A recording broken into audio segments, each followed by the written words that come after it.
আব্দুর রাজ্জাক সাহেব আরো বলেছেন, বিএনপিকে প্রস্তাব দেওয়া হয়েছিল তারা নির্বাচনে আসলে নির্বাচন পিছিয়ে দেওয়া হবে। শুধু পিছিয়ে দেওয়া নয়, বলা হয়েছে সবাইকে জেল থেকে ছেড়ে দেওয়া হবে। এমনকি এক রাতে সব নেতাকে জেল থেকে মুক্তির প্রস্তাব দেওয়া হয়েছিল, কিন্তু বিএনপি রাজি হয়। এতক্ষণে অরিন্দম কহিলা বিষাদে। আমরা মহাকবি মাইকেল মধুসূদন দত্তের মেঘনাদ বধ কাব্যের থেকে একটি কবিতা পড়তাম।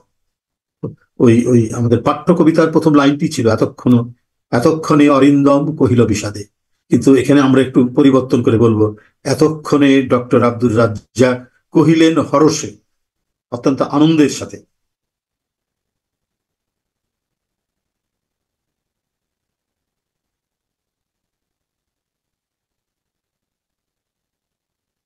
এই এই হরষের স্বীকারোক্তি প্রমাণ করে গত 28 অক্টোবর বিএনপির মহাসমাবেশে হামলা করে পুলিশ তাণ্ডব, হত্যাকাণ্ড থেকে শুরু করে চলমান যত সহিংসতা, মিথ্যা মামলা, গ্রেপ্তার, হুলিয়া, হত্যা, বিএনপি সহ বিরোধী দলের বাড়িঘরে হামলা, তল্লাশি, ভাঙচুর, গৃহ ছাড়া, আটক, বাণিজ্য, সবকিছু শেখ হাসিনার পূর্ব পরিকল্পিত।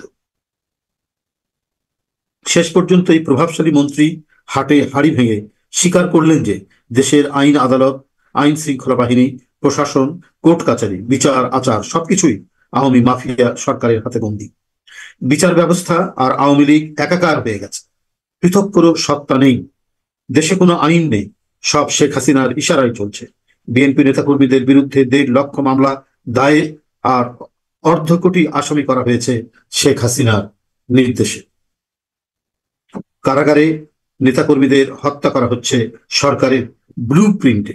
বিনা কারণে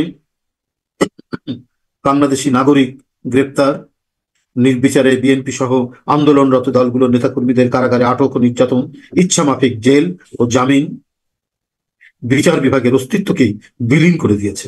বিচার বিভাগকে আইনের গতিতে নয়, চলছে গণভবনের গতিতে, শেখ হাসিনার নির্দেশ মতো গতিতে। তিনি এর মোমেন্টামটা শেখ হাসিনা ধরে রেখেছেন। গণভবন যে গতিতে যাবে, যেভাবে বলবে, বিচার বিভাগের গতি তাই থাকবে। অমুককে কারাদণ্ড দিন, অমুককে এত বছরের জেল দিন, এগুলো সবই যা যাচ্ছে গণভবন থেকে, সেইভাবেই আপনার রায় লিখিত হয়েছে। এবং এটা যে এইভাবেই হয় সেটা আওয়ামী লীগের নেতারাই প্রমাণ করে দিলেন। আর গতকাল ডক্টর আব্দুর রাজ্জাক তার ওই বক্তব্যের মধ্যে দিয়ে নিজেই প্রমাণ করলেন, হ্যাঁ, তারাই সবকিছু করেন। তারা ধরে জেলে বন্ধ রাখেন আন্দোলনের গতিকে স্থিমিত করার জন্য। তারা বিএনপির নেতাকর্মীদেরকে আটক করেন একটা একতরফা নির্বাচন করার জন্য। এটা নিজের মুখেই স্বীকার করলেন। আর এ বিষয়ে নতুন কিছু বলার দরকার আছে কি বন্ধুরা? শেষ পর্যন্ত এই প্রভাবশালী মন্ত্রী হাটে হাড়ি ভেঙে স্বীকার করলেন যে দেশের আইন আদালত, আইন শৃঙ্খলা বাহিনী, প্রশাসন, কোর্ট কাছারি, বিচার আচার সবকিছুই আওয়ামী মাফিয়া সরকারের হাতে বন্দী। বিচার ব্যবস্থা আর আওয়ামী লীগ একাকার হয়ে গেছে। পৃথক কোনো সত্তা নেই, দেশে কোনো আইন নেই, সব শেখ হাসিনার ইশারায় চলছে। বিএনপি নেতাকর্মীদের বিরুদ্ধে 1.5 লক্ষ মামলা দায়ের আর অর্ধ কোটি আসামি করা হয়েছে শেখ হাসিনার নির্দেশে। কারাগারে নেতাকর্মীদের হত্যা করা হচ্ছে সরকারের ব্লু প্রিন্ট। বলা হয়েছে বিএনপি, আচ্ছা, বিনা কারণে বাংলাদেশি নাগরিক গ্রেপ্তার, নির্বিচার ও বিএনপির আন্দোলনরত দলগুলোর নেতাকর্মীদের কারাগারে আটক ও নির্যাতন, ইচ্ছামাফিক জেল ও জামিন বিচার বিভাগের অস্তিত্বকে বিলীন করে দিয়েছে। আচ্ছা, মানুষের শেষ আশ্রয়স্থল বিচার বিভাগকে কার্যত আওয়ামী লীগের একটি ইউনিটে পরিণত করা হয়েছে। পরীক্ষিত আওয়ামী লীগের নেতাদেরকে, খুন সন্ত্রাসের আসামিদেরকে বেছে বেছে সেখানে নিয়োগ দেওয়া হয়েছে, মানে বিচার বিভাগে নিয়োগ দেওয়া হয়েছে। এ কারণে গত 15 বছর ধরে বিচারের বাণী নীরবে নিভৃতে কাঁদছে। স্বাধীন বিচার বিভাগ ও আইনের শাসন আওয়ামী নমুনা কৃষিমন্ত্রীর কথায় স্পষ্ট হয়েছে। 20,000 নির্দোষ নেতাকর্মীকে নির্বিঘ্নে নির্বাচন করতে পুরোপুরি রাজনৈতিক উদ্দেশ্যে গ্রেপ্তার করা হয়েছে। সারা দেশের নির্দোষ নেতাকর্মীদেরকে কারাগারে গাদাগদি করে রাখা হচ্ছে। কত বেপরোয়া, নির্মম নিষ্ঠুরতায় তারা দেশ পরিচালনা করছেন।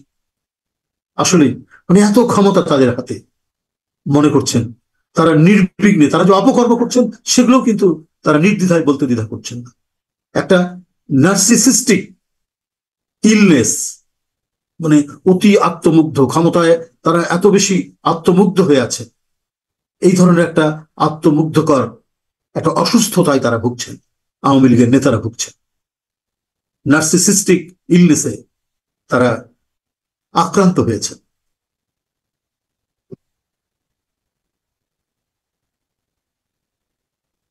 জামিনের অধিকারও খর্ব করা হয়েছে। এই শেখ হাসিনা চাইলে গ্রেপ্তারকৃতদের এক রাতেই ছেড়ে দিতে পারেন। 20,000 নিরাপরাধ নেতাকর্মীকে নির্জলা মিথ্যা মামলায় নির্বিচারে গ্রেপ্তার করা এবং সরকারের সাথে সমঝোতা করলে এক রাতেই মুক্তি দেয়া কোনো গণতান্ত্রিক দেশে, কোনো আইনের শাসনের দেশে, এমনকি ডিক্টেটর শাসিত অনেক দেশেও সম্ভব নয়।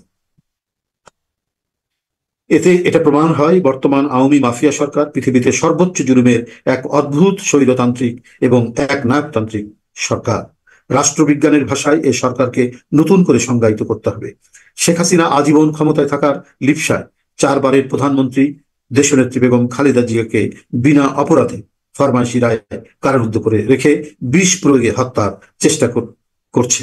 এ কথাই শতভাগ সত্য। বিএনপির ভারপ্রাপ্ত চেয়ারম্যান দেশনায়ক তারেক রহমানকে একটির পর একটি মিথ্যা মামলায় সাজা দেওয়া হচ্ছে শেখ হাসিনার আদালতে।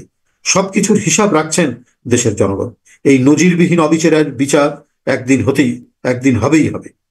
সচেতন বন্ধুগণ, ভারতের সাবেক পররাষ্ট্রমন্ত্রী, প্রথিতযশা সাংবাদিক ও লেখক MJ আকবর বাংলাদেশে এসে গতকাল সেমিনার শেষে সংবাদ সম্মেলনে নিশিরাতের ভোট ডাকাত, 15 বছর বন্দুকের নলের মুখে জনগণের ঘাড়ে দৈত্যের মতো চেপে বসা গণবিচ্ছিন্ন স্বৈর শাসক শেখ হাসিনাকে স্তুতি আর প্রশংসার বন্যায় ভাসিয়ে দিয়েছে। তার বক্তৃতা শুনে তার সম্পর্কে যারা অবগত তারা রীতিমতো বিস্মিত ও হতবাক হয়েছে। MJ আকবর বলেছেন, প্রধানমন্ত্রী শেখ হাসিনা দ্বিতীয় মুক্তি সংগ্রামের নেতা। অত্যন্ত আনন্দের সঙ্গে দেখছি তার নেতৃত্বে গণতান্ত্রিক প্রক্রিয়া ভালোভাবেই এগিয়ে চলছে এবং গণতন্ত্র শক্তিশালী হচ্ছে। শেখ হাসিনা জাতিকে শুধু উন্নয়নের দিকে নয়, 4টি মাত্রা বিশিষ্ট আধুনিকতার দিকে নিয়ে গেছেন।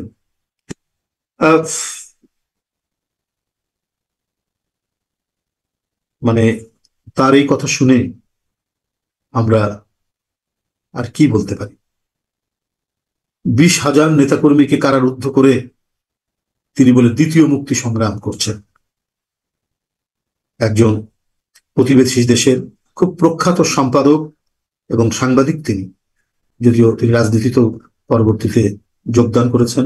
সে দেশের পররাষ্ট্র